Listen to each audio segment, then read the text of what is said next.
U.S. President Donald Trump has said that he would bring all American troops back from Afghanistan if there was a peace deal with the Taliban. Trump's comments came days after reports that the U.S. and the Taliban had agreed on a draft framework of a peace deal aimed at ending the 17-year-long Afghan conflict.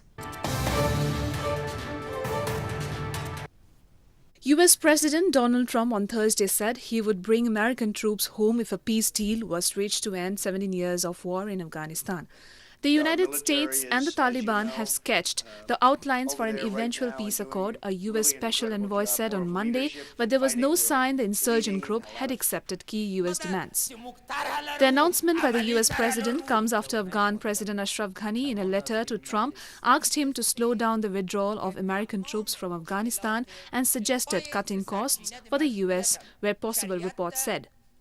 A tremendous amount of good things are happening. You even look at what's going on, and I can't tell you that this is a guarantee because we're going into close to 19 years in being in Afghanistan.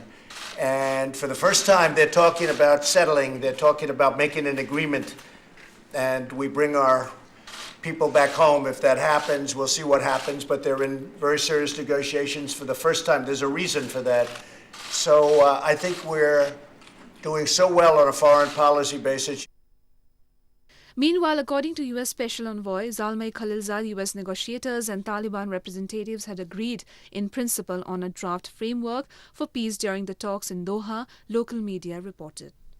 Until now, the Taliban has refused to sit with the Afghan government, which it sees as illegitimate. However, they have held 4 rounds of talks with the U.S. since last year.